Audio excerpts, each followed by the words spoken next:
Le premier samedi de juin, le village de Lillingdon St. Mary était illuminé par les guirlandes et les fleurs.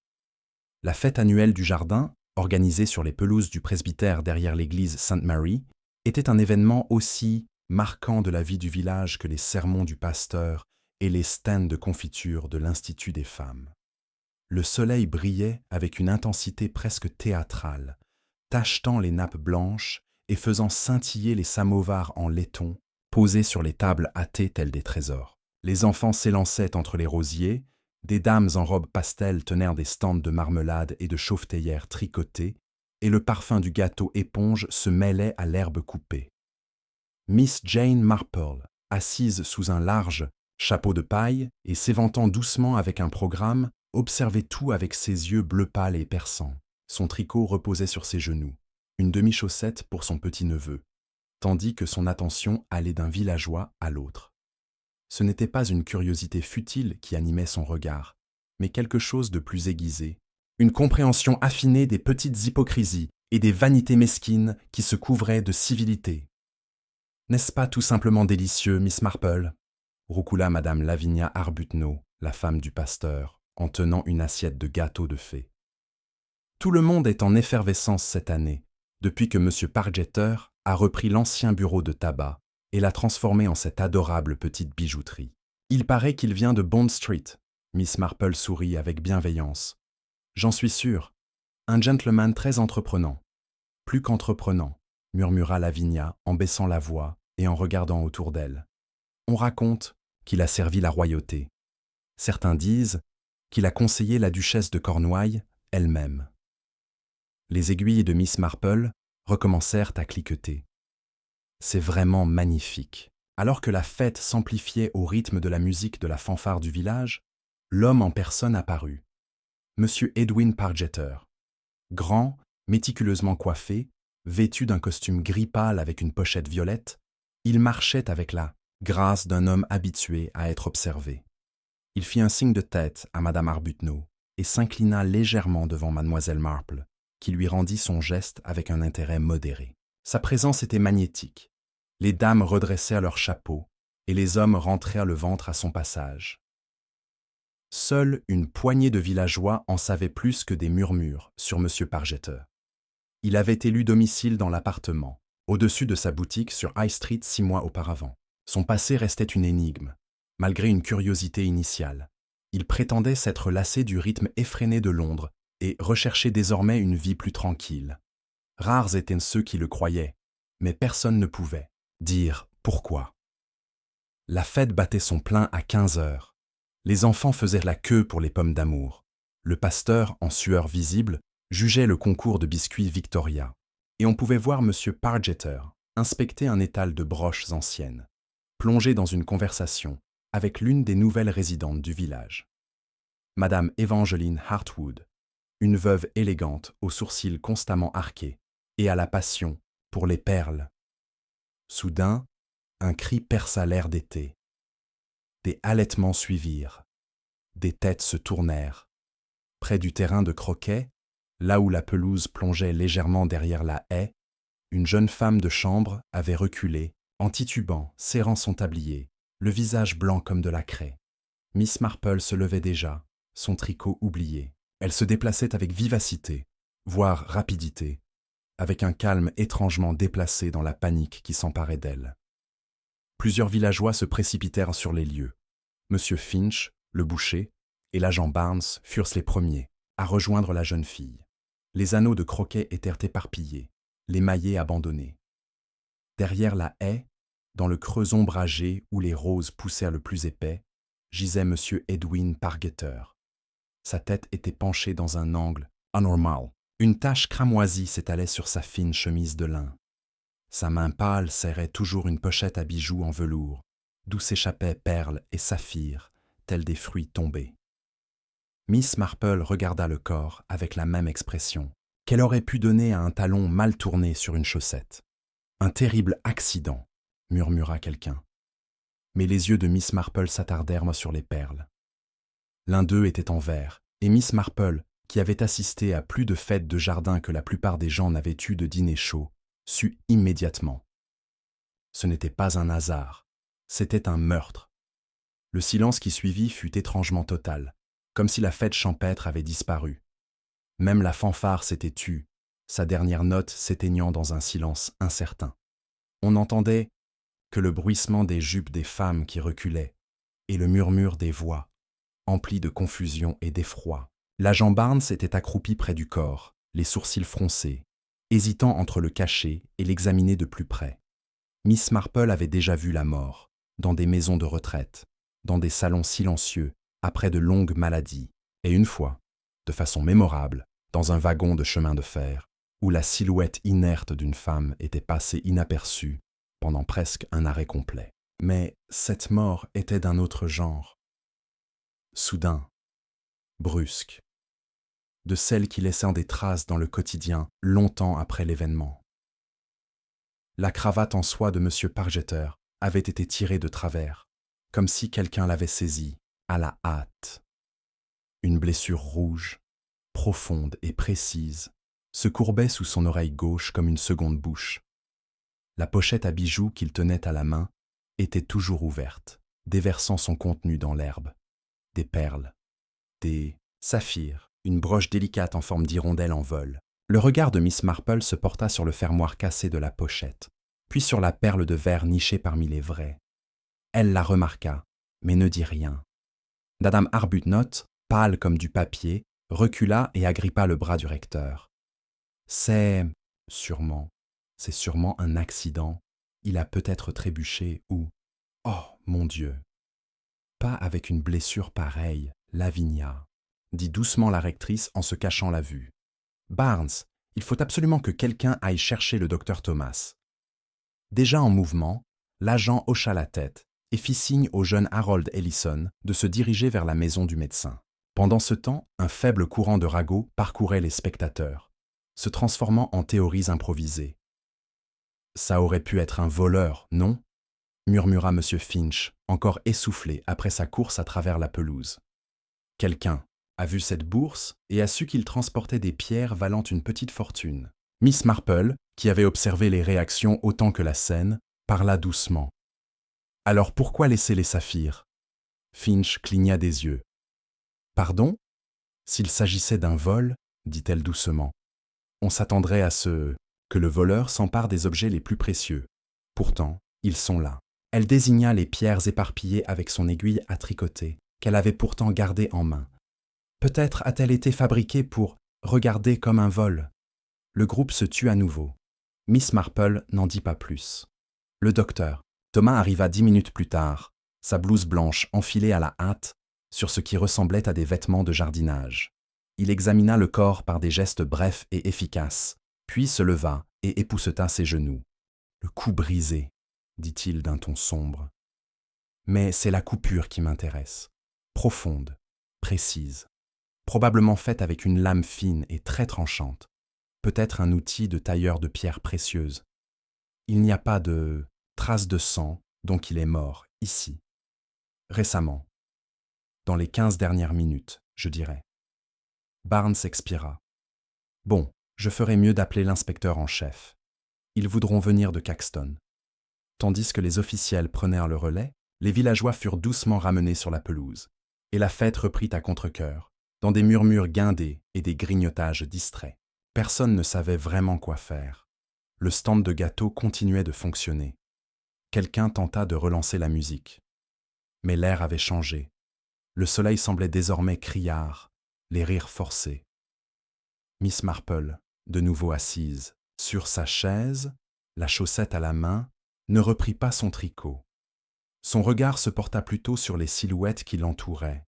Madame Hartwood, posée mais inhabituellement silencieuse, acceptant d'un simple hochement de tête une tasse de thé des mains de la femme du pasteur. Harold Ellison, qui revenait rouge d'effort. La jeune Daisy Partridge, la servante qui avait trouvé le corps, pleurait en silence derrière la table à tarte à la mélasse. Et M. George Arbuthnot, frère du pasteur et ancien antiquaire, qui s'agitait près du chapiteau de la tombola. Le lendemain matin, la police avait bouclé la haie et marqué la zone derrière pour une inspection plus approfondie. La fête, bien sûr, était le seul sujet de conversation au village. Ni le concours de confiture, ni les napperons crochetés de Madame Danforth, ni même la courge ridiculement grosse qui avait remporté le premier prix du concours de légumes. Non, seulement le meurtre de M. Pargeter, dont l'air élégant masquait quelque chose de plus sombre, quelque chose d'enchevêtré dans des secrets qui s'écoulaient maintenant comme l'eau d'un vase fêlé. Au bureau de poste, Miss Marple récupéra son exemplaire habituel, de Le Timeset, un nouveau paquet d'épingles, à cheveux, pour finalement se retrouver agressée par Madame Hinchley de la mercerie. « Jane », murmura la femme en la prenant à part. « On dit que Pargeter avait des ennemis, qu'il devait de l'argent à Londres, une sorte de scandale. » Miss Marple esquissa un sourire doux. Les gens aiment tant déterrer les malheurs quand quelqu'un est au-delà de ses moyens. Oui, mais Madame Hartwood a dit, elle baissa encore la voix, qu'il avait autrefois travaillé avec des diamants valant un demi-million de livres. Pensez-vous qu'il en ait apporté ici? J'imagine, dit Miss Marple d'un ton doux, que quiconque a manipulé un demi-million de livres de diamants sait qu'il vaut mieux ne pas les transporter dans une bourse de velours à une fête de village. Madame Hinchley cligna des yeux, ouvrit la bouche pour répondre, puis se ravisa. Cet après-midi-là, l'inspecteur en chef Craddock arriva de Caxton. Miss Marple le connaissait suffisamment pour lui offrir du thé et un scone aux fruits sans cérémonie. Lorsqu'il se présenta à sa porte 2 heures plus tard, « Bonjour, Miss Marple », dit-il du ton patient d'un homme qui avait déjà eu affaire à des meurtres de village et qui n'y avait jamais pris plaisir. « Je me suis dit que vous étiez peut-être déjà en train de vous embrouiller. »« Je réfléchis toujours, mon cher, » dit-elle gentiment. « Mais j'attends d'avoir vu les gens réagir sous pression avant de parler. Ils en disent tellement plus quand ils ne se rendent pas compte qu'on les observe. » Craddock soupira et croisa les bras. « Très bien, qu'en penses-tu » Miss Marple se servit une seconde tasse de thé et remua délicatement. « Je pense que M. Pargeter n'était pas très apprécié, même si personne ne l'aurait dit ouvertement. Je pense que les bijoux qu'il portait n'étaient peut-être pas aussi beaux qu'ils le paraissaient. Et je pense que quelqu'un qui connaissait son métier, peut-être intimement, y a vu une opportunité. Croyez-vous que c'était prémédité ? Je crois, dit-elle, qu'il a été attiré vers cette haie. C'est un endroit plutôt caché, un endroit étrange où se promener pendant une fête, à moins d'avoir une raison. Ou d'être appelé. Craddock fronça les sourcils. Nous avons interrogé une demi-douzaine de villageois. Personne ne l'a vu quitter la pelouse. Parce qu'on voulait faire croire qu'il s'était enfui discrètement. Elle marqua une pause, puis ajouta « Vous devriez parler à Madame Hartwood. » La veuve ? Elle et M. Pargeter ont été observés dans ce qu'on pourrait appeler une conversation animée au stand d'antiquité, peu avant la découverte du corps, et elle n'est pas aussi choquée qu'elle aurait dû l'être. Craddock hocha la tête. « Bien. Et si tu te souviens d'autre chose ?» Miss Marple fit un signe de tête poli, mais ne dit rien. Une fois l'inspecteur parti, Miss Marple resta à la fenêtre et contempla le jardin. Les roses fleurissaient encore, inconscientes de la violence qui régnait en leur sein. Elle repensa au sourire facile de M. Pargeter, à son attitude d'homme habitué à être admiré et à l'unique perle de verre dissimulée parmi les vrais. Ce n'était pas un hasard, non. Ses yeux se rétrécirent légèrement. Les gens avaient commencé à chuchoter. Et Miss Marple avait commencé à écouter. Le lendemain du meurtre, Lillingdon St. Mary se réveilla dans un silence plus pesant que d'habitude, comme si le village lui-même retenait son souffle. Le soleil se leva, pâle derrière un banc de nuages gris, apportant une fraîcheur humide à l'air.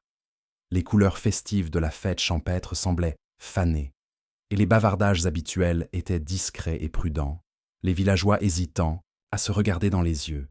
Miss Marple, toujours matinale, était assise près de la fenêtre de la cuisine de son modeste salon. Une tasse de thé fumante lui réchauffait les mains tandis qu'elle observait la rue en contrebas. Quelques villageois passaient, le pas plus lent que d'habitude, le regard tiré et circonspect. La femme du pasteur était apparue brièvement, apportant une corbeille de pain frais, mais à part cela, la matinée avait été calme. Miss Marple était, comme toujours, occupée.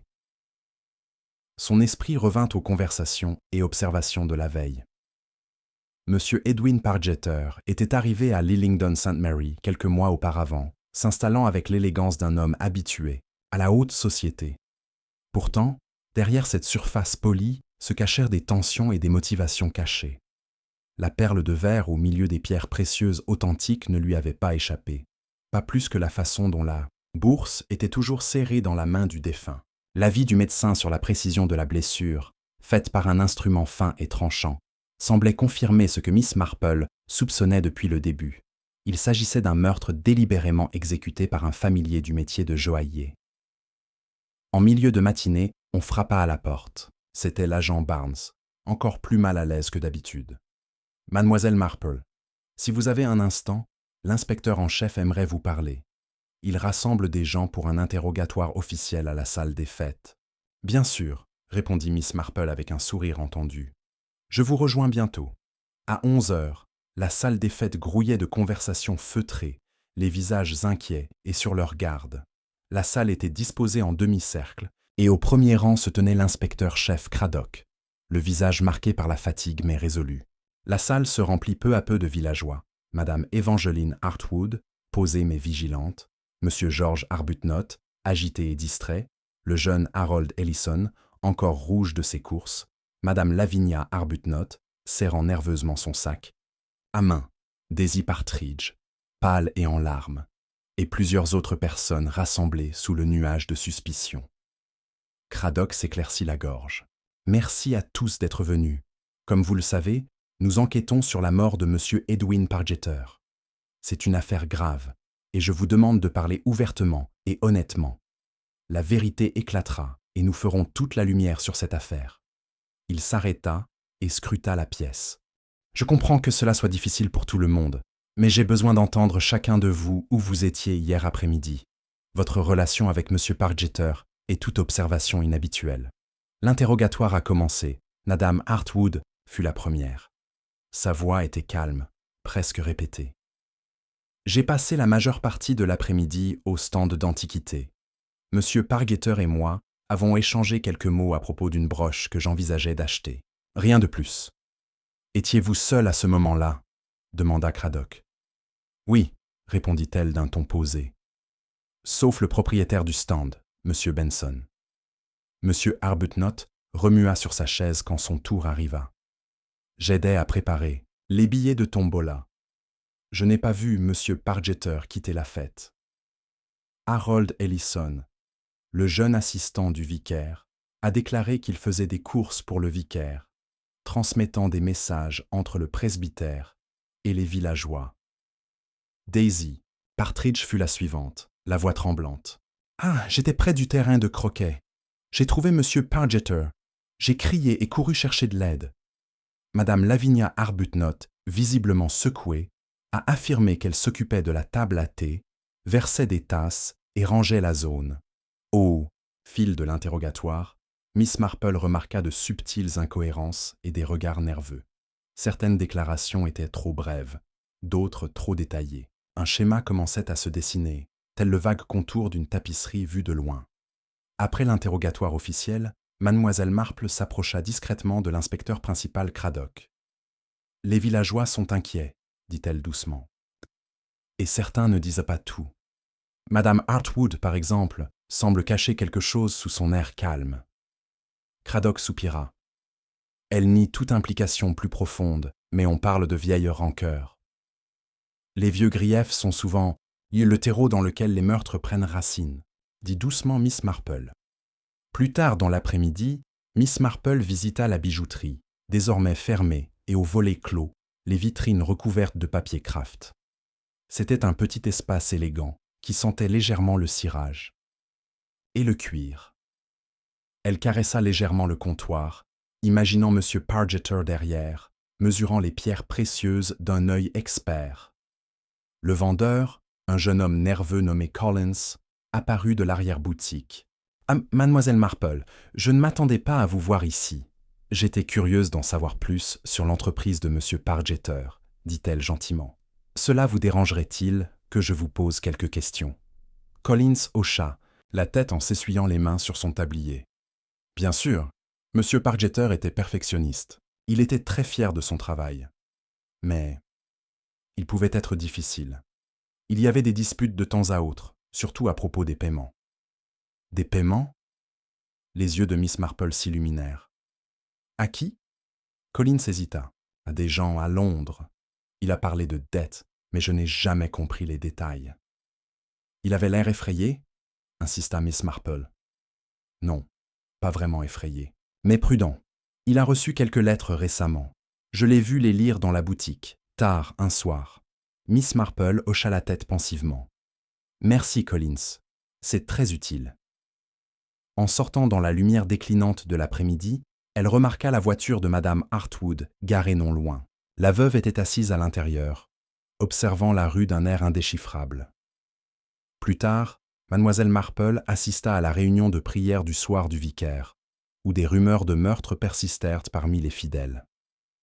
Elle s'entretint brièvement avec Madame Lavinia Arbuthnot, dont les mains tremblaient en lui passant les recueils de cantiques. Lavinia, dit doucement Miss Marple, on dit que M. Pargeter n'était pas aussi gentil qu'il le paraissait. Crois-tu qu'il avait des ennemis ici, au village? Madame Arbuthnot hésita. Il était charmant, mais aussi secret. Certains pensaient qu'il cherchait trop à impressionner, à s'élever au-dessus de son rang, et d'autres étaient mécontents de son apparition soudaine. Le ressentiment peut être dangereux, murmura Miss Marple. Alors que la soirée s'avançait, Miss Marple rentra chez elle, assise près du feu, réfléchissant aux événements de la journée. Les pièces du puzzle étaient éparpillées. La perle de verre, les dettes secrètes, le calme de Madame Hartwood et les histoires secrètes des villageois. Elle reprit son tricot, les doigts agiles et sûrs.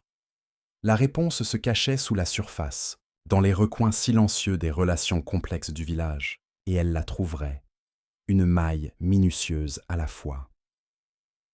L'air matinal de Lillingdon St. Mary transportait une légère odeur de terre humide et de terre fraîchement retournée, venue du cimetière, où le jardinier du village avait été aperçu, tôt au travail. Miss Marple, comme d'habitude, était déjà réveillée, assise à sa petite table, une théière fumante devant elle. Le calme matinal du village contrastait fortement avec le tumulte provoqué par la mort soudaine d'Edwin Pargeter. Mais Miss Marple savait pertinemment que sous ces eaux calmes coulèrent de profonds courants de suspicion et de secret. Ses pensées se tournèrent d'abord vers Madame Evangeline Hartwood. Le calme posé de la veuve et la subtile évasive véhiculée par ses réponses lors de l'interrogatoire persistaient dans l'esprit de Mademoiselle Marple. Il y avait quelque chose d'anormal dans la façon dont Madame Hartwood avait parlé de ses relations avec le bijoutier, comme si un lien plus profond les reliait au-delà de la simple transaction d'une broche. Miss Marple décida de visiter la résidence Hartwood, un manoir soigné à la périphérie du village. Elle arriva juste au moment où le soleil perçait à travers des nuages clairsemés.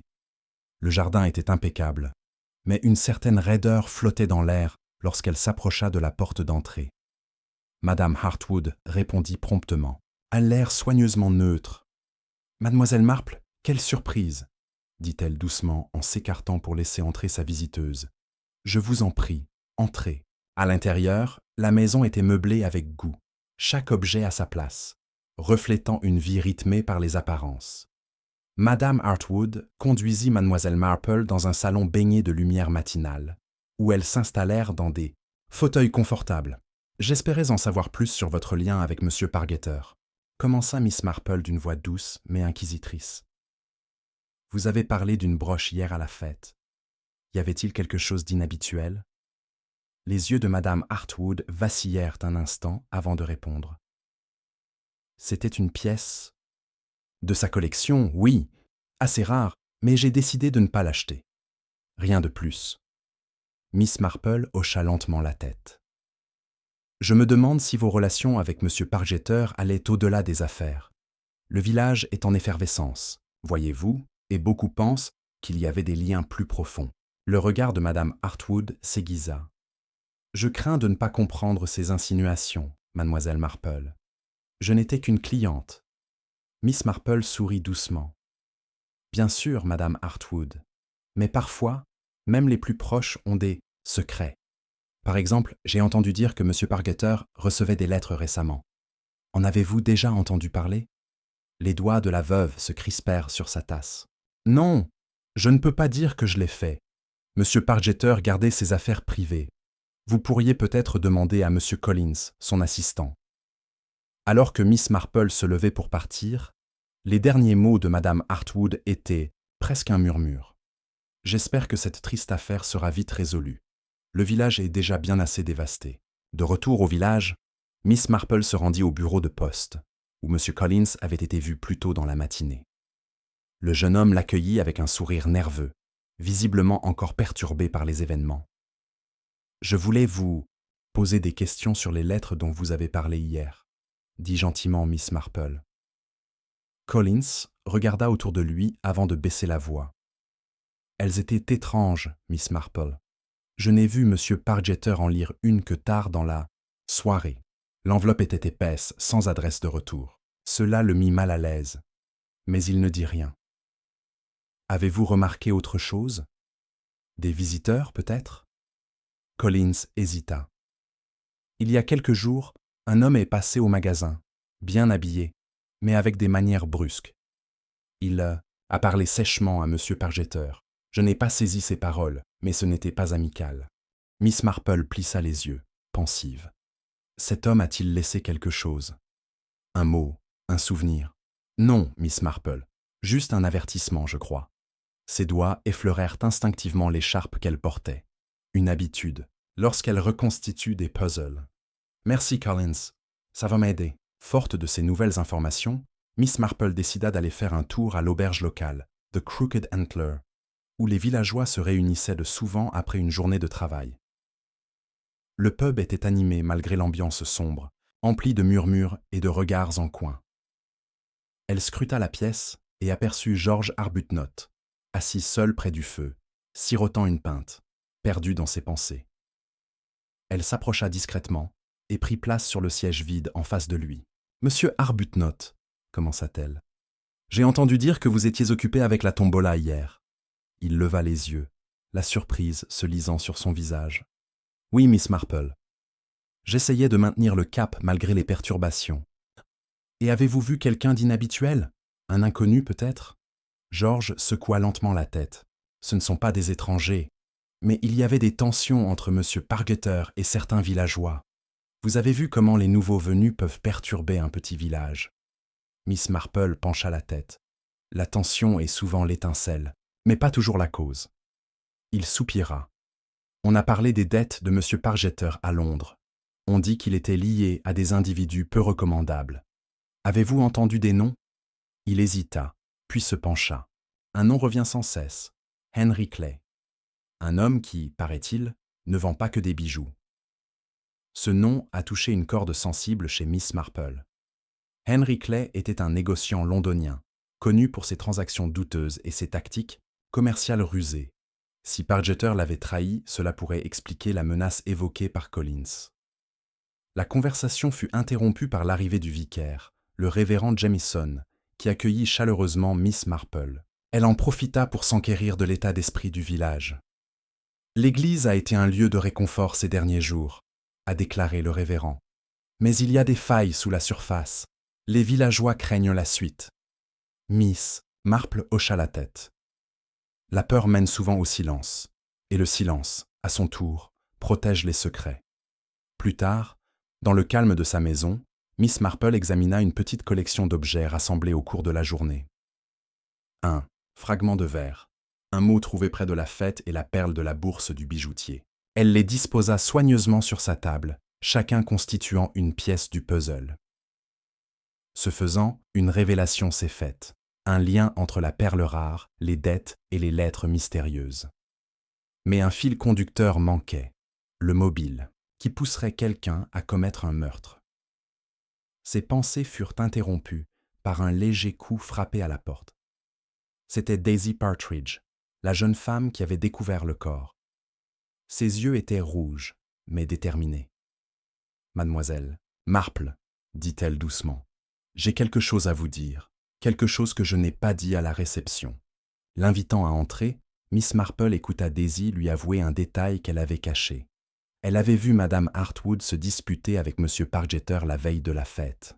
La dispute était vive, et les paroles de Madame Hartwood avaient été acerbes. « Ça change tout », murmura Miss Marple, son esprit tissant déjà de nouveaux schémas à partir de cette révélation.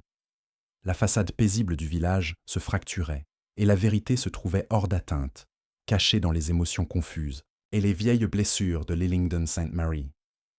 Ce soir, le village dormirait à nouveau sur ses deux oreilles. Mais Miss Marple ne trouverait pas le repos tant que tous les secrets ne seraient pas dévoilés et que la mort du bijoutier n'aurait pas trouvé de sens pour tous. Le lendemain matin, le ciel était couvert, une brume persistante brouillant les contours familiers des ruelles étroites de Lillingdon St. Mary. Assise près de sa fenêtre, une tasse de thé à la main, Miss Marple méditait sur la confession de Daisy Partridge. La révélation de la jeune femme sur la violente dispute de Madame Hartwood avec Edwin Pargeter était significative, mais elle ne fit qu'épaissir le mystère. Qu'est-ce qui avait bien pu déclencher une telle colère chez cette veuve, habituellement sereine? Et pourquoi Daisy avait-elle gardé le secret jusqu'à présent? Déterminée à comprendre la véritable nature de cette confrontation, Miss Marple décida de se rendre discrètement chez Daisy. La famille Partridge vivait dans une modeste maisonnette à la lisière du village, entourée d'un petit jardin fleuri au début du printemps. La simplicité de l'habitation dissimulait la complexité du rôle de la jeune femme dans le drame qui se déroulait. Daisy ouvrit promptement la porte, le visage pâle mais résolu. Elle invita Miss Marple à entrer, où l'odeur du pain frais se mêlait à celle de la lavande d'un sachet voisin. Elles s'installèrent près de la fenêtre, la lumière filtrant doucement sur le parquet usé.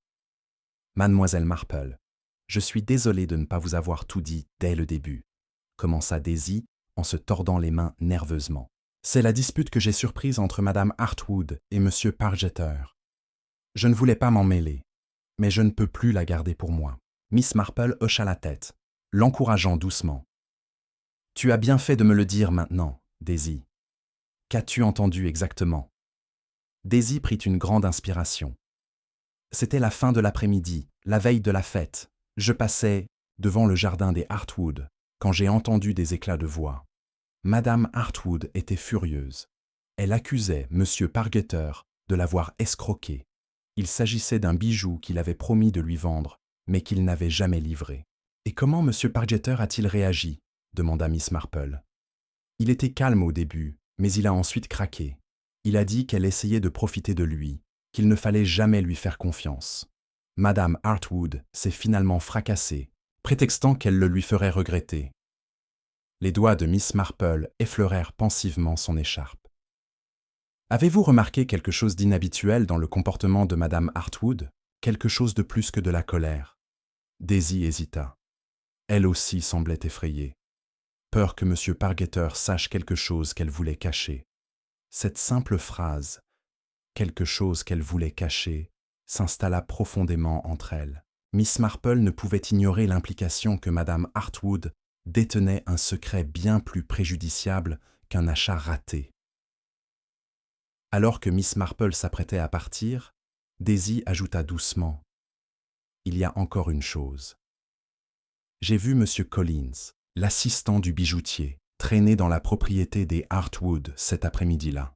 Il avait l'air nerveux, comme s'il attendait quelqu'un. » Ce nouveau détail intrigua Miss Marple. La mention antérieure par Collins d'un visiteur menaçant, combinée à sa présence au domaine de Hartwood, suggérait plus qu'une simple coïncidence. Le village était étrangement calme tandis que Miss Marple rentrait, son esprit tissant un réseau de connexions. Au bureau de poste, elle retrouva Collins et lui demanda « Monsieur Collins, puis-je vous demander pourquoi vous étiez près de la résidence Hartwood cet après-midi-là » Collins déglutit difficilement. Je transmettais un message de M. Pargeter. Quelque chose d'urgent. Je ne voulais alarmer personne, mais je pensais que Madame Hartwood devait être informée avant la fête. M. Pargeter se doutait-il de quelque chose? Vous a-t-il prévenu au sujet des lettres ou du visiteur? Collins hocha la tête. Oui, Miss Marple.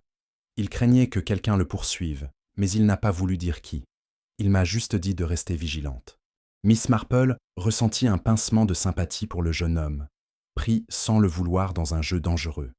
Plus tard dans la journée, elle rendit visite au vicaire. Le révérend Jamieson l'accueillit avec sa chaleur habituelle, mais avoua, lui aussi être troublé par la suspicion qui régnait dans le village. « Il règne une étrange tension, mademoiselle Marple, Beecher admit-il. Je crains que de vieux griefs, longtemps enfouis, ne refassent surface avec la mort de M. Pargeter. Avez-vous remarqué quelque chose d'inhabituel parmi les villageois? De nouvelles disputes ou querelles? Le révérend soupira. On ne parle que de rumeurs sur le passé.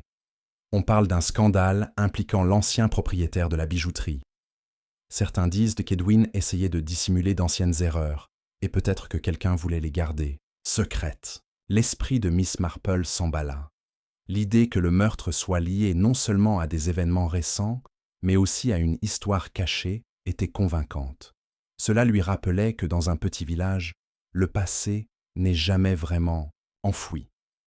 Ce soir-là, alors que le crépuscule s'installait sur le village, Miss Marple était assise dans son salon, relisant ses notes et les fragments qu'elle avait rassemblés, le témoignage de Daisy, les craintes de Collins, la colère de Madame Hartwood et les allusions au scandale du révérend. Chaque fil révélait une tapisserie tissée de tromperies et de douleurs cachées. Soudain, un léger coup frappé à la porte la fit sursauter. C'était l'inspecteur Craddock, venu discuter des dernières conclusions de l'enquête policière. « Mademoiselle Marple, commença-t-il, nous avons trouvé quelque chose d'étrange dans la bijouterie. Un grand livre, partiellement brûlé mais encore lisible. Il présente des transactions incohérentes, des paiements de sources inconnues et d'importantes sommes retirées récemment. » Les yeux de Miss Marple s'illuminèrent. « C'est peut-être le mobile que nous recherchons. Qui aurait intérêt à faire taire M. Pargeter? C'est ce que nous essayons de déterminer, » répondit l'inspecteur. Le nom de Madame Hartwood est revenu. Elle avait beaucoup à gagner si certaines dettes étaient réclamées. Miss Marple sirota son thé pensivement. « Et l'homme mystérieux dont Collins a parlé, l'avez-vous identifié ?» L'inspecteur secoua la tête. « Pas encore, mais nous suivons des pistes à Londres. Monsieur Henry Clay reste une personne d'intérêt. » Alors que l'inspecteur partait, Miss Marple sentit les fils du mystère se resserrer.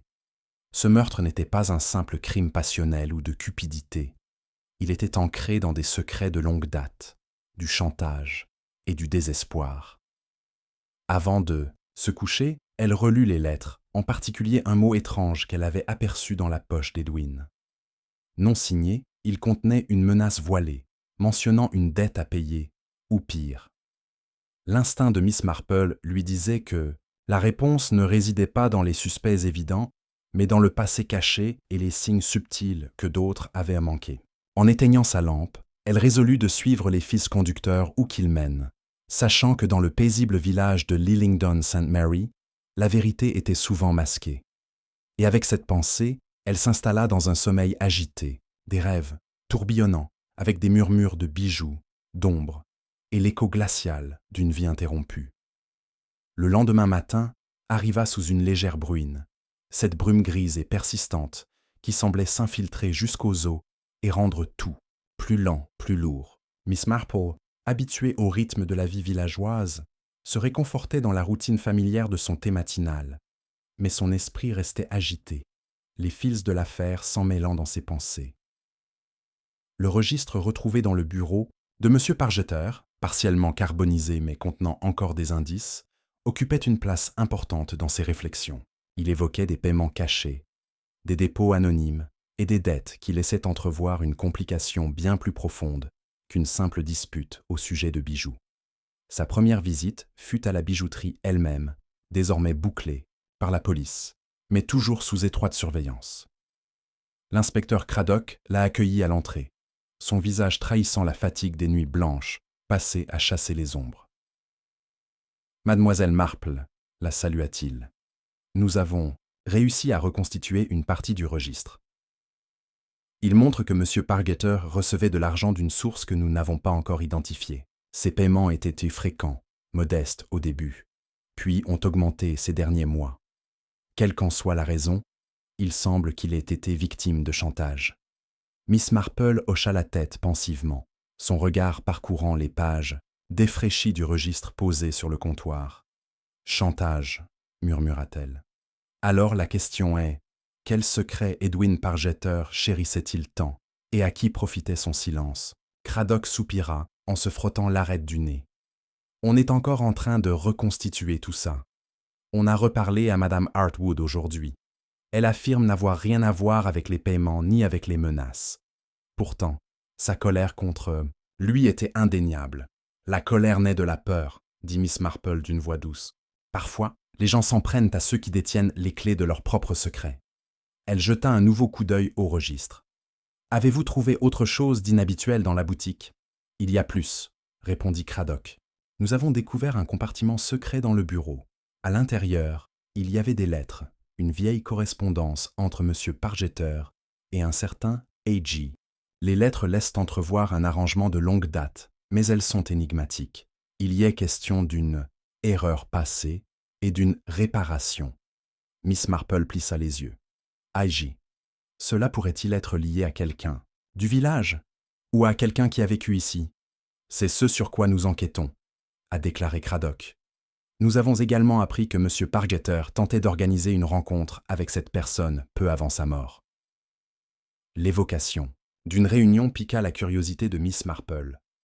Où devait avoir lieu cette réunion? Près du village vert, la veille de la fête, répondit Craddock. Ce soir-là, Miss Marple fit sa promenade habituelle dans le village. La pluie avait cessé, mais le sol était encore humide. La verdure était calme, à l'exception de quelques villageois attardés qui promenaient leurs chiens ou faisaient leurs courses dans les boutiques voisines. Elle remarqua quelques regards furtifs, des murmures qui cessèrent à son approche, et sentit une lourde suspicion planer dans l'air. Près du vieux chêne, à l'orée du pré, elle aperçut à nouveau Daisy Partridge. La nervosité de la jeune femme ne s'était pas apaisée, et son regard s'attardait avec anxiété. « Daisy », appela doucement Miss Marple, « puis-je vous dire un mot ?» Ils s'éloignèrent un peu des passants. « Je voulais vous poser la question sur cette nuit-là, la rencontre organisée par M. Pargeter, commença Mademoiselle Marple. Avez-vous vu quelque chose ou quelqu'un d'inhabituel? » Daisy se mordit la lèvre. « Je n'ai pas vu la réunion elle-même, mais j'ai remarqué un homme debout près du chêne, regardant autour de lui comme s'il attendait quelqu'un. Il était grand, portait un manteau sombre et un chapeau enfoncé. « Le reconnaissez-vous » insista Miss Marple. « Non, mais je l'ai entendu parler à voix basse à quelqu'un d'autre à côté. L'autre personne était plus jeune, je crois. Je n'ai pas entendu grand-chose d'autre. » La voix de Daisy tremblait. L'esprit de Miss Marple reconstitua les fragments. Une rencontre secrète, des lettres mystérieuses, un inconnu et un jeune compagnon, tout suggérait un échange clandestin, peut-être lié au paiement du chantage. Plus tard dans la soirée, Miss Marple, assise près du feu, réfléchissait aux nouveaux indices. L'identité d'A.G. restait un mystère, mais les lettres suggéraient un lien remontant à des années, voire des décennies. Elle décida de se rendre aux archives locales le lendemain, espérant y découvrir des traces de résidents ou de visiteurs portant ses initiales. Les archives du village étaient conservées dans une modeste pièce au-dessus de la bibliothèque, sous la direction de Madame Gibbons, une femme à l'œil vif et passionnée d'histoire du village. À son arrivée, Mademoiselle Marple la trouva en train de cataloguer de vieux journaux. « Madame Gibbons, pourriez-vous m'aider à rechercher des références à un A.G. lié à ce village, impliquant peut-être la bijouterie ?» Madame Gibbons sourit. « Bien sûr, ma chère. Commençons par les nouvelles locales d'il y a une vingtaine d'années. » Des heures passèrent, tandis qu'ils épluchaient des journaux fragiles et des documents décolorés. Soudain, un article jauni attira l'attention de Miss Marple. Il relatait un scandale impliquant la bijouterie une quinzaine d'années auparavant. Une accusation de détournement de fonds contre un certain Arthur Jameson, qui avait brièvement travaillé comme apprenti.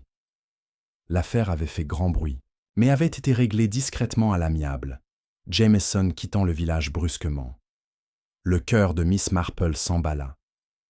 Arthur Jameson, A.J. Les lettres devaient provenir de lui ou le concerner. L'erreur passée, mentionnée, dans la correspondance semblait désormais plus claire. Madame Gibbons, Monsieur Jameson est-il jamais revenu au village? Non, à ma connaissance, il a déménagé à Londres, et on n'a plus jamais entendu parler de lui ici. Cette nuit-là, tandis que Miss Marple exposait les pièces du puzzle, une nouvelle théorie se forma.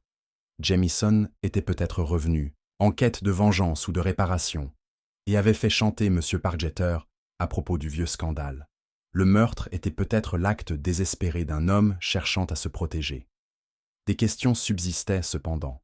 Si Jamieson était revenu, pourquoi personne ne l'avait-il vu? Qui était l'homme au manteau sombre? Et quel rôle jouait le jeune homme que Daisy avait entendu jouer? L'après-midi suivant, Mademoiselle Marple prit rendez-vous pour parler à nouveau à Madame Hartwood. La veuve l'accueillit avec un sourire forcé, son sang-froid fragile mais intact. « Madame Hartwood, j'ai entendu parler d'un certain Arthur Jamieson et de son passé trouble avec M. Pargeter, commença doucement Mademoiselle Marple. Le connaissiez-vous? Les yeux de Madame Hartwood vacillèrent et elle hésita. Oui, je le connaissais. Nous le connaissions tous, même si personne n'en parlait ouvertement. Sa disgrâce pesait sur le village. L'as-tu déjà vu ou entendu parler de lui après son départ? Non, répondit-elle. Mais je me doutais qu'il essaierait de revenir. J'avais peur de ce qu'il pourrait vouloir. Est-ce pour cela que vous étiez si en colère contre M. Pargeter avant sa mort? Elle détourna le regard, sa voix à peine plus forte qu'un murmure. Il m'a promis une somme pour que l'affaire reste secrète, mais il a arrêté de payer. C'est là que notre dispute a éclaté. Miss Marple hocha la tête, comprenant le poids de la promesse non tenue et la tension qu'elle créait. Madame Hartwood, pensez-vous que quelqu'un d'autre aurait pu être au courant de cet arrangement? Les yeux de la veuve se plissèrent. Il y a toujours des rumeurs, mais je n'aurais jamais imaginé que cela mènerait au meurtre. Alors que Miss Marple s'apprêtait à partir, Madame Hartwood ajouta « Vous devriez peut-être reparler à Monsieur Collins. » Il semblait plus impliqué qu'il ne le laissait paraître. Ce soir-là, à la douce lueur d'une lampe, Miss Marple méditait sur la liste croissante des suspects et de leurs motivations. L'histoire complexe de la bijouterie de Lillingdon, St. Mary, était un labyrinthe de cupidité, de trahison et de peur. Chaque conversation, chaque indice semblait la rapprocher de la vérité, mais la pièce maîtresse restait insaisissable. Elle décida que le lendemain serait consacré à observer tranquillement les villageois, à écouter les indices subtils, qui pourraient révéler qui parmi eux portait le secret le plus lourd, et qui tuerait pour le garder caché. La brume matinale s'accrochait aux haies, tandis que Miss Marple partait pour une journée d'observation silencieuse, déterminée à observer et à écouter avec l'œil patient qu'elle avait développé au fil des années à Lillingdon St. Mary. Elle savait que dans un village aussi petit que le leur, les secrets se cachaient non seulement dans des conversations chuchotées, mais aussi dans des regards furtifs, des tics nerveux et les brusques changements de loyauté qui surgissaient sous la pression. Son premier arrêt fut le bureau de poste du village, là où les rumeurs étaient les plus fortes. Derrière le comptoir, la jeune Madame Peckham triait, le courrier avec une efficacité éprouvée, mais laissait entrevoir une certaine tension lorsque Mademoiselle Marple la salua. « On dirait que le mystère vous empêche de dormir, Madame Peckham, » dit Mademoiselle Marple avec un sourire doux. « Oh, c'est la nouvelle du village, Miss Marple, » répondit la jeune femme à voix basse. « Chacun a ses théories, et aucune n'est très réconfortante. Certains disent que c'était Monsieur Collins depuis le début. Il se comporte bizarrement depuis le meurtre. D'autres chuchotent à propos de Daisy Partridge et des dettes de feu Monsieur Pargeter. » Miss Marple hocha la tête, pensive. « Et Monsieur Collins? Qu'est-ce qui rend son comportement suspect? » Madame Peckham hésita, jetant un coup d'œil vers la porte comme si elle craignait des oreilles indiscrètes. « Eh bien, on l'a vu se rendre, à la bijouterie tard le soir, même après la fermeture. Certains disent qu'il avait quelque chose à cacher, mais je ne sais pas quoi. » Après l'avoir remercié, Miss Marple partit en promettant discrètement d'observer M. Collins de plus, près. Elle déambula dans les ruelles du village, remarquant les conversations feutrées des villageois et leur façon d'éviter certains sujets. Le boulanger du coin, M. Wilkes, lui adressa un bref signe de tête, mais sans un mot, et le facteur parut distrait, comme accablé par un secret. En milieu d'après-midi, Miss Marple se retrouva près de la vieille forge où vivait et travaillait Monsieur Collins. Elle observa l'homme à distance, notant sa tension et son énergie, regardant souvent par-dessus son épaule. Ses mains étaient tachées d'huile, mais son visage était pâle, et l'étincelle habituelle dans ses yeux s'était estompée. Au bout d'un moment, il quitta la forge et se dirigea d'un pas décidé vers la place du village. Miss Marple le suivait à distance respectueuse, repensant aux pièces qu'elle avait rassemblées. Elle observa Collins s'arrêter près du chêne, à l'endroit même où Daisy Partridge avait mentionné avoir vu l'homme mystérieux au manteau sombre. Soudain, une silhouette plus jeune s'approcha de Collins, un garçon aux cheveux en bataille, l'air à la fois impatient et méfiant. Ils échangèrent quelques mots rapides, d'une voix basse et pressante. Miss Marple ne saisit que des bribes. On ne peut pas prendre ce risque. Le chantage ne s'arrêtera pas. Il faut agir. L'échange prit fin brusquement, et Collins s'éloigna précipitamment, laissant le garçon seul sous les branches. Le visage de la jeune fille apparut brièvement dans la mémoire de Miss Marple. Daisy, l'assistante nerveuse et pleine de secrets. Ce soir-là, Miss Marple prit rendez-vous pour parler une fois de plus avec Daisy, qui l'accueillit avec un mélange de soulagement et d'appréhension. « Mademoiselle Marple, j'étais si inquiète de ce qui pourrait arriver, » dit-elle d'une voix tremblante. « Je ne voulais pas m'en mêler, mais c'est trop maintenant. »« Ah, parfois, ma chère, il est plus prudent de dire la vérité, » répondit gentiment Miss Marple. « Qu'as-tu vu ou entendu cette nuit-là » Daisy déglutit difficilement. « L'homme que j'ai vu était Arthur Jamieson, j'en suis sûr. Il est revenu au village et a rencontré M. Collins. Ils se sont disputés au sujet des paiements. Jamieson voulait plus, et M. Collins voulait absolument garder le silence. Saviez-vous qu'ils travaillaient ensemble ? Non, je pensais qu'ils étaient ennemis, mais il semble qu'ils aient conclu un accord. Je les ai entendus parler de limiter les pertes et de mettre fin à tout ça. J'avais peur, alors je me suis tue. Miss Marple ressentit un frisson, malgré la chaleur de la pièce. Les pièces du puzzle se mettaient en place. Arthur Jamieson était revenu, sa présence dissimulée, mais ses intentions mortelles. Monsieur Collins était profondément empêtré dans la toile, et la peur de Daisy annonçait des dangers qui allaient au-delà du simple vol ou du chantage. « Daisy, penses-tu que Monsieur Collins ferait du mal à Monsieur Pargeter ?» Les yeux de la jeune femme se remplirent de larmes. « Je ne sais pas, mais j'ai peur de ce qu'il pourrait faire s'il était poussé trop loin. » Les pensées de Miss Marple se reportèrent sur la détermination silencieuse qu'elle avait lue dans les yeux de M. Collins. Le désespoir pouvait pousser un homme à commettre des actes terribles, mais il y avait autre chose, quelque chose de calculé sous la surface. Le lendemain matin, elle rendit visite à l'inspecteur Craddock pour lui faire part de ses nouvelles conclusions. L'inspecteur l'écouta attentivement, malgré un froncement de sourcils inquiet. « Ça change la donne. » Beau, qu'a-t-il admis. « Il faut retrouver Arthur Jamieson. S'il est la clé, on peut résoudre ce problème. Mais si Jamieson est vraiment là, pourquoi personne ne l'a-t-il vu ouvertement ?» demanda Miss Marple. « Il doit se cacher à la vue de tous, ou compter sur d'autres pour agir à sa place. » Craddock hocha la tête pensivement. « Nous allons élargir les recherches. » Pendant ce temps, l'œil perçant de Miss Marple remarqua un autre détail. Le coffret à bijoux retrouvé sur les lieux manquait une petite broche en saphir, précieuse, récemment expertisée par M. Pargeter et marquée comme commande spéciale. Où était-elle? Avait-elle été volée? Et par qui? Elle décida d'interroger le propriétaire du prêteur sur gage local, M. Hargreaves, qui pourrait savoir si un tel bijou était passé entre ses mains récemment.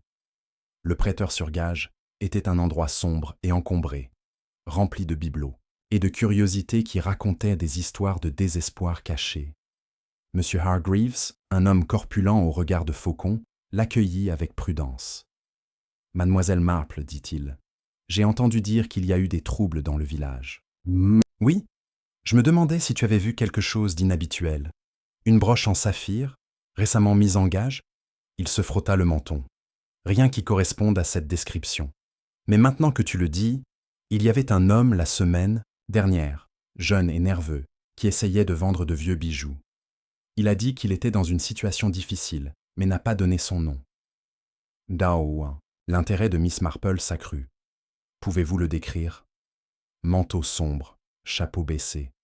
On aurait dit qu'il voulait être invisible. Son esprit s'emballa. La description correspondait à celle de l'homme mystérieux près du chêne. probablement Arthur Jameson. En quittant la boutique, Miss Marple pensa à nouveau à M. Collins. Protégeait-il Jameson? Était-il complice? Ou Collins n'était-il qu'un pion dans un jeu plus vaste? Le jour céda la place au crépuscule, et le village s'installa dans un silence inquiétant. Pourtant, sous la surface, des tensions couvaient. Miss Marple sentit, l'acte final approcher, le filet se resserrant autour de ceux qui souhaitaient garder leur secret enfoui. Avec un léger soupir, elle se prépara aux conversations du lendemain, prête à observer les comportements subtils des villageois, à écouter les peurs à moitié exprimées et à enfin faire ressortir la vérité qui avait échappé à tant de personnes. Au cœur de Lillingdon St. Mary, l'esprit de la douce détective travaillait sans relâche, démêlant l'énigme humaine, chaque observation la rapprochant un peu plus de la révélation du secret mortel derrière le silence fatal du bijoutier. Le lendemain matin, une pâle lumière filtrait à travers la brume qui s'accrochait encore aux haies et aux ruelles pavées de Lillingdon St. Mary. Miss Marple, toujours sereine, quitta sa charmante petite maison avec la résolution tranquille qui avait souvent démêlé des fils bien plus emmêlés. Elle se dirigea lentement vers la salle des fêtes, où se réunissait le cercle de tricot hebdomadaire, sachant que sous les bavardages et les aiguilles partagées se cachait une mine d'observation aglanée. À l'intérieur, le groupe familier de dames l'accueillit avec des sourires chaleureux, bien que leur conversation faiblit au moment où elle entra, comme si elle sentait le poids de la récente tragédie planer encore sur elle. « Bonjour, Miss Marple, » dit doucement Madame Barrett, ses aiguilles à tricoter s'arrêtant en plein vol. « Nous discutions justement des dernières nouvelles. » Miss Marple sourit gentiment. Il semble que le village ait été profondément ému par les récents événements. « Puis-je me joindre à vous ? » ?»« Bien sûr, ma chère. Asseyez-vous. » Le cercle s'ouvrit et Miss Marple s'installa, son regard scrutant silencieusement chaque visage. Elle remarqua la tension dans la mâchoire de Madame Eldridge, le léger tremblement des doigts de Miss Holloway et la légère rougeur sur les joues de Madame Bramley. Autant de signes subtils qui suggéraient plus qu'un simple chagrin. Alors que la conversation reprenait, il était clair que la suspicion et le malaise s'étaient profondément ancrés parmi eux. « Je n'arrive toujours pas à croire qu'il s'agissait d'un meurtre, » murmura Madame Eldridge. « Et ici même, dans notre petit village, où est cet endroit ? » « On dit que tout était une question de bijoux, » ajouta Mademoiselle Holloway. Monsieur Collins avait désespérément besoin d'argent et la broche en saphir. Disparu a scellé son destin. Miss Marple autorisa un léger hochement de tête, mais resta silencieuse, sachant bien que la véritable perspicacité ne venait pas de ce qui était dit ouvertement, mais des silences et des regards furtifs jetés entre voisins. Plus tard dans la matinée, Miss Marple rendit visite à l'inspecteur Craddock, qui était occupé à éplucher les papiers au commissariat du village. L'inspecteur leva les yeux avec un sourire las. « Bonjour, Miss Marple. J'espère que vous avez trouvé quelque chose de nouveau. »« Oui, inspecteur, » dit-elle. Les liens entre M. Collins et Arthur Jameson se resserrent. J'ai cru comprendre que vous cherchiez toujours cet homme insaisissable. « C'est vrai, » répondit Craddock. Mais Jameson semble avoir disparu aussi complètement qu'un fantôme. Personne ne l'a vu ouvertement. Et personne n'a signalé le moindre signe. C'est comme s'il n'était jamais revenu. Miss Marple se pencha en avant, baissant la voix. Parfois, inspecteur, ceux qui se cachent à la vue de tous le font sous le masque de la familiarité. Je vous suggère de revoir ceux qui ont eu affaire au bijoutier ces dernières semaines, notamment le prêteur sur gage local, M. Hargreaves. Craddock hocha la tête d'un air pensif. Oui, c'est logique. Nous prévoyons d'autres entretiens. Leur conversation fut interrompue par l'arrivée du sergent Lewis, porteur d'un petit colis. Inspecteur, nous avons trouvé ceci dans les buissons près de la rivière, juste à l'extérieur du village. On dirait un morceau de tissu avec quelques taches. Craddock fronça les sourcils en examinant l'objet. Ça pourrait être important. Mademoiselle Marple, qu'en pensez-vous ? Elle prit le tissu avec précaution, notant sa texture. De la laine douce, celle utilisée pour les manteaux raffinés. Les taches semblaient sombres, mais sèches. Ceci pourrait appartenir à l'homme au manteau sombre, celui que Daisy Partridge a vu. Alors, nous sommes peut-être plus près de localiser Jamison que nous ne le pensions, songea l'inspecteur. Cet après-midi-là, Miss Marple fit une promenade solitaire vers la rive, là où le colis avait été découvert. Le paysage était serein, le doux ruissellement de l'eau masquant la tension qui avait saisi le village. Elle examina attentivement les lieux. La terre était remuée. De légères empreintes de pas se dessinaient dans l'épais sous-bois. Ses yeux aperçurent une lueur parmi les roseaux. Un petit médaillon en argent, finement sculpté. Elle le prit délicatement, remarquant son poids et la délicatesse de son fermoir. En l'ouvrant, elle découvrit une photographie délavée d'une jeune femme, au regard bienveillant et au sourire hésitant. Cela doit appartenir à quelqu'un d'important pour l'homme que nous recherchons, murmura Miss Marple. Un indice oublié peut-être. Le lendemain, elle prit rendez-vous avec Daisy Partridge. La jeune femme était nerveuse, mais semblait déterminée à l'aider maintenant. Que le poids de la peur s'était légèrement allégé. Daisy, commença gentiment Miss Marple. Reconnais-tu ce médaillon? Les yeux de Daisy s'écarquillèrent, tandis qu'elle prenait la pièce d'argent dans ses mains tremblantes. Oui, elle appartenait à ma sœur, Émilie. Elle s'est enfuie, il y a des années, et a disparu. Je n'aurais jamais cru revoir ça. Miss Marple fronça légèrement les sourcils. Savez-vous si Émilie avait un lien quelconque avec Arthur Jameson? Daisy hésita, puis hocha lentement la tête. Émilie et Arthur étaient proches, autrefois. Avant son départ, ils se sont disputés violemment. Une histoire d'argent, de trahison et de secrets inconnus. Miss Marple se renversa en arrière, le réseau des motivations humaines devenant de plus en plus complexe. Les secrets peuvent être dangereux, Daisy. Dis-m'en plus. Tandis que Daisy racontait l'histoire de sa sœur et d'Arthur, un schéma de tromperie et de désespoir émergea. De vieilles dettes, des promesses non tenues, et une jalousie amère qui s'était envenimée sous la surface calme du village. Entre-temps, la police apprit que M. Collins était détenu pour interrogatoire complémentaire, sur la base de nouveaux éléments découverts près de la bijouterie. Pourtant, Mademoiselle Marple n'était toujours pas convaincue que Collins soit le véritable coupable, sentant que le désespoir de l'homme avait été manipulé par des forces indépendantes de sa volonté. Ce soir-là, à l'auberge du coin, Miss Marple rencontra discrètement l'inspecteur Craddock et le sergent Lewis. « Je crois que la clé de ce mystère ne réside pas dans les suspects évidents, mais dans les relations cachées, les liens tissés et rompus au fil des ans, dit-elle doucement. Le retour d'Arthur Jameson n'était pas un hasard. Quelqu'un l'a ramené et ils avaient beaucoup à perdre si le passé était révélé. » Craddock soupira en se frottant les tempes. « Vous donnez l'impression que c'est si simple, Miss Marple. Et pourtant, la vérité semble nous échapper un peu plus chaque jour. »« Pas si on y regarde de près, » lui assura-t-elle. « Observez les moindres détails, les hésitations, les dénégations, les faux pas involontaires. Ils en disent bien plus que n'importe quelle confession. » Alors que la nuit s'épaississait, Miss Marple, assise près de sa fenêtre, contemplait le village endormi. Les indices étaient tous là, tissés dans la trame du quotidien, attendant que l'œil patient et l'esprit bienveillant les rassemblent. Elle savait que la révélation finale était proche, cachée sous la surface de sourires polis et de cœurs réservés. Et lorsqu'elle surviendrait, elle serait aussi précise et tranchante que le plus beau bijou que M. Pargeter ait jamais créé. L'air matinal à Lillingdon St. Mary était vif, avec un léger parfum printanier. Mais la fraîcheur ambiante n'était pas seulement due aux intempéries. C'était le malaise palpable qui s'était installé dans le village, un silence sous l'agitation habituelle, comme si les pierres elles-mêmes retenaient leur souffle. Miss Marple, de son pas calme habituel, se dirigea vers le bureau de poste, un carrefour où les nouvelles et les potins circulaient plus vite que n'importe quelle lettre.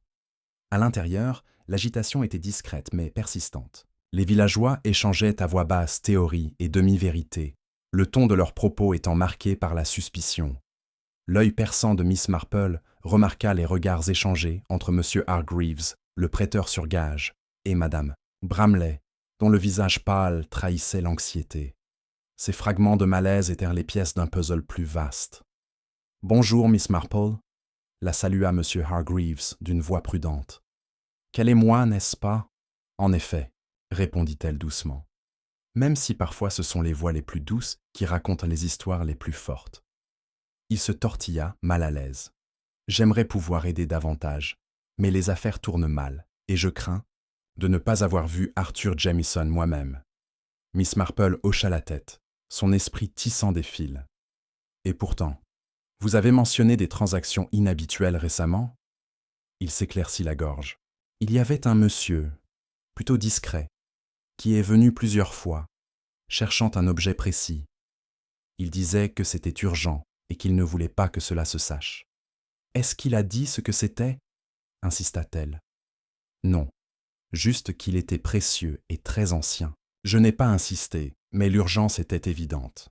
Le regard de Miss Marple s'attarda sur les mains burinées de l'homme.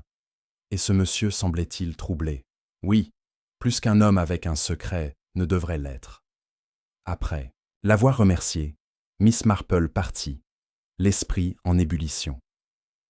L'urgence et le secret de l'homme suggérèrent des enjeux plus profonds. Le saphir disparut, le médaillon en argent volé, les trahisons passées, tout cela indiquait un secret que certains au village souhaitaient enterrer. Plus tard dans l'après-midi, elle rendit visite à Madame Bramley dans son modeste cottage, en bordure de la place du village. La femme était pâle, mais s'efforçait de garder son calme. « Mademoiselle Marple, je crains que ces événements ne me laissent jamais en paix. Parfois, Madame Bramley, la vérité est la seule paix que nous pouvons trouver, aussi inconfortable soit-elle. » Grâce à de douces sollicitations, Miss Marple apprit que Madame Bramley avait été proche d'Arthur Jamieson dans sa jeunesse.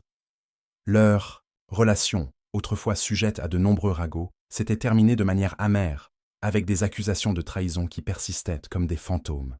C'était une question d'argent, admit Madame Bramley, la voix tremblante. Une dette impayée, des promesses non tenues, mais je n'aurais jamais cru Arthur capable d'une telle noirceur. La trahison peut prendre de nombreuses formes, dit doucement Miss Marple. Elles ne sont pas toutes visibles à l'œil nu. Pendant ce temps, l'inspecteur Craddock et le sergent Lewis poursuivaient leurs interrogatoires. Une avancée décisive fut constatée lorsqu'un fermier local rapporta avoir vu une silhouette se déplacer furtivement près de la rivière la nuit du meurtre. La description, bien que vague, correspondait au pelage sombre et à la démarche précipitée précédemment rapportée. Pourtant, la silhouette avait disparu sans laisser de traces, ne laissant que des débris de terre et une série de questions. Alors que le soleil baissait, projetant de longues ombres sur le village, Miss Marple invita Craddock et Lewis à prendre le thé chez elle. Devant la porcelaine délicate et l'arôme des scones fraîchement sortis du four, elle partagea ses réflexions. La clé, je crois, réside dans l'interaction des secrets, des regrets et des dettes non exprimées. Le retour d'Arthur Jamieson n'était pas le fruit du hasard, mais une question de compte. Et celui qui le craignait le plus était prêt à le réduire définitivement au silence. Craddock soupira. Les suspects évidents disparaissent, et pourtant, nous ne sommes pas plus près de la vérité. Parce que la vérité est souvent enveloppée de couches de fragilité humaine, répondit Miss Marple. Repensez à ceux qui sont les plus proches de la victime, non seulement par leur amitié, mais aussi par leurs vieux griefs. Alors que la nuit tombait, le village semblait retenir son souffle en attendant la suite. Miss Marple était assise près de la fenêtre, la douce lueur de la lampe illuminant son visage pensif. Elle savait que l'épreuve finale était proche, le moment où l'équilibre fragile entre culpabilité et innocence basculerait irrévocablement. Et dans ce moment délicat, elle regardait, écoutait et faisait doucement ressortir la vérité, qui avait été cachée pendant bien trop longtemps. Les jours qui suivirent s'installèrent dans un rythme tendu, le village de Lillingdon St. Mary oscillant entre peur et curiosité. Miss Marple, toujours discrète, poursuivait ses observations silencieuses, tissant des fils de ragots, de demi-vérités et de subtilités que d'autres ne remarquâment pas. L'atmosphère était chargée d'attente, comme si l'air lui-même attendait la révélation du mystère, qui avait si soudainement assombri leur paisible existence. Un matin, alors que l'aube projetait une lumière pâle sur les champs baignés de rosée, Miss Marple reçut un mot remis par un jeune garçon de l'école, du village. L'écriture était inconnue, hésitante, une invitation à se retrouver à la salle des fêtes plus tard dans l'après-midi. Le mot ne portait aucune signature, seulement la promesse d'une révélation importante pour l'enquête. Curieuse mais prudente, Miss Marple décida d'y assister. La salle des fêtes était un bâtiment modeste, habituellement réservé aux cercles, de quilting et aux réunions paroissiales occasionnelles. Mais ce jour-là, elle était presque vide, à l'exception d'une silhouette nerveuse qui attendait près de l'estrade. Il s'agissait de M. Harold Finch, le bibliothécaire local, un homme à l'air réservé et doté d'une connaissance encyclopédique de l'histoire du village. « Je suis content que vous soyez venue, Miss Marple, » dit-il à voix basse. « J'ai découvert quelque chose en rangeant de vieux documents à la bibliothèque. Quelque chose qui, je crois, est lié à Arthur Jamieson. » Les yeux de Miss Marple s'illuminèrent. « S'il vous plaît, dites-le-moi. » Finch sortit une liasse de lettres anciennes, jaunies par le temps mais soigneusement conservées. Il s'agissait d'une correspondance entre Arthur et un certain Gerald Ashcroft, datant de plus de 20 ans.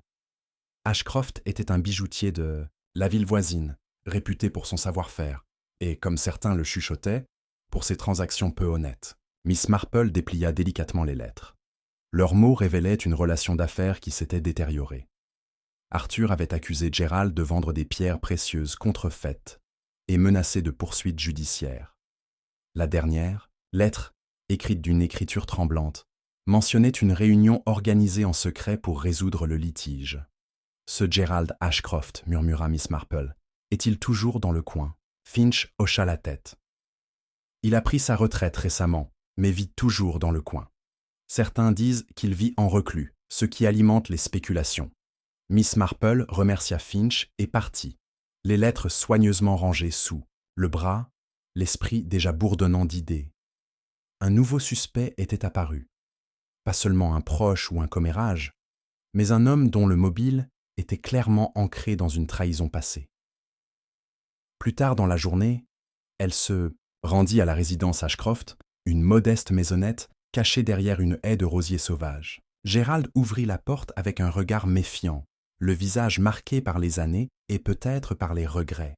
« J'ai entendu dire que vous posiez des questions sur Arthur Jamieson, » dit-il d'une voix prudente. « Je cherche simplement à comprendre, » répondit doucement Miss Marple. « Le passé détient souvent la clé du présent. » Autour d'une tasse de thé, Gerald évoqua leur ancien partenariat et sa fin amère. « Arthur était honnête jusqu'à l'excès, peut-être trop à mon goût.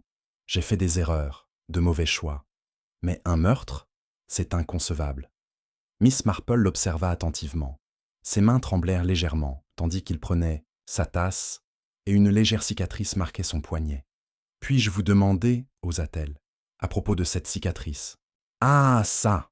dit Gerald, une ombre traversant son visage. « Un accident dans mon atelier, un moment d'inattention. » Pourtant, aux yeux exercés de Miss Marple, la cicatrice suggérait quelque chose de plus, une marque de colère peut-être, ou de désespoir. Elle classa le détail, pressentant son importance. Alors que le soleil déclinait à nouveau, Miss Marple retourna à son cottage, les lettres et ses nouvelles impressions s'installant dans ses pensées. Le village n'était plus un décor paisible, mais le théâtre de secrets longtemps cachés et de ressentiments soigneusement dissimulés. Ce soir-là, une rencontre fortuite mit Miss Marple face à face avec Evelyn Ashcroft, la fille de Gerald, revenue s'occuper de son père vieillissant. Evelyn était une femme à l'esprit vif et aux émotions contenues. Elle révéla que son père était terrifié depuis le retour d'Arthur, craignant que les griefs passés ne s'enveniment irrémédiablement. « J'ai essayé de le prévenir de rester loin de moi, » confia Evelyn. « Mais il était déterminé à se racheter, ou peut-être à affronter ce qui n'avait pas été résolu. » Le regard de Miss Marple s'adoucit. Parfois, le désir de réparer de vieilles erreurs peut nous mettre en danger. L'enquête approchait d'un tournant crucial, et Miss Marple savait que les dernières pièces du puzzle étaient à portée de main. Il lui suffisait d'observer, d'écouter attentivement, et de se préparer au moment où la vérité discrète percerait les ténèbres. Alors que la nuit enveloppait Lillingdon St. Mary, le village dormait mal, ignorant que les mains douces de Miss Marple guidèrent déjà la justice vers sa conclusion inévitable. La salle des fêtes était à nouveau le théâtre d'un rassemblement, mais cette fois, L'atmosphère était chargée non pas de célébration, mais d'une sereine anticipation. Les habitants de Lillingdon St. Mary s'étaient rassemblés à l'invitation de Miss Marple, leurs regards se croisant nerveusement, attendant le moment où la douce vieille fille dévoilerait la vérité qui avait échappé à tant de personnes. Miss Marple se tenait calmement devant eux, ses mains délicates jointes devant elle, le regard serein mais perçant. « Merci à tous d'être venus », commença-t-elle doucement. « Les événements qui se sont déroulés nous ont bouleversés, mais comme pour tout cœur humain, la vérité ne réside pas seulement dans ce qui est dit, mais aussi dans ce qui n'est pas dit. » Elle marqua une pause, jetant un bref coup d'œil à Gerald Ashcroft, assis au fond, les doigts serrés, sa fille Evelyn à ses côtés. Quand Arthur Jameson revint à Lillingdon St. Mary, il portait en lui bien plus que de vieux griefs. Il avait la conscience d'une trahison qui dépassait largement le simple cadre professionnel. Un murmure parcourut la pièce. Miss Marple poursuivit. « La cicatrice au poignet de M. Ashcroft révèle un tempérament dangereux, mais ce n'est pas lui qui a porté le coup fatal. Non, la vérité réside dans un détail passé inaperçu, un bijou apparemment insignifiant retrouvé, sur les lieux, qui n'appartenait pas à Arthur. » Elle sortit le délicat pendentif que Miss Marple avait discrètement empoché après sa dernière visite chez le bijoutier. Ce pendentif, gravé d'une seule initiale E, a été découvert près du corps. Il n'appartient ni à la victime, ni à M. Ashcroft, mais à une certaine Evelyn Ashcroft. Des exclamations de surprise parcoururent la foule. Evelyn écarquilla les yeux, son sang-froid vacillant. Miss Marple parla doucement mais fermement. « Miss Ashcroft, votre retour n'était pas seulement pour prendre soin de votre père, mais aussi pour récupérer ce charme, un héritage dont vous craigniez qu'il ne révèle des secrets qu'il valait mieux garder secrets. » Les défenses d'Evelyn s'effondrèrent. Elle avoua, la voix tremblante, que le charme était un cadeau offert par sa défunte mère à Arthur Jameson lors d'une liaison de jeunesse dont personne au village n'avait entendu parler. Le ravivement de cette ancienne connexion attisa jalousie et rage dans le cœur d'Evelyn. Lorsqu'Arthur avait menacé de révéler le secret, elle l'avait confronté. « Mais un meurtre » murmura quelqu'un. « Oui » dit doucement Miss Marple. Dans un moment de désespoir, Evelyn s'est déchaînée, sans vouloir tuer, mais réalisant trop tard les conséquences de ses actes. Le couteau n'était pas destiné à tuer, mais à menacer. Miss Marple se tourna vers l'inspecteur Blake, qui hocha solennellement la tête et s'avança pour arrêter Evelyn. La foule observait, certains sous le choc, d'autres avec la résignation de comprendre que la nature humaine, malgré ses défauts, avait une fois de plus parlé. Tandis que les villageois se dispersaient lentement, la tension commença à s'apaiser. Miss Marple resta seule un instant, contemplant le village familier sous la lueur argentée de la lune. Elle réfléchit tranquillement à l'équilibre délicat entre bonté et cruauté, vérité et tromperie, qui se cachent sous la surface même des lieux les plus paisibles. À Lillingdon St. Mary, la vie continuait, changée à jamais, mais toujours aussi inébranlable. Et au cœur du village, Miss Marple demeurait vigilante, sage et toujours patiente, prête à démêler le prochain, nœud de la nature humaine lorsqu'il surgirait.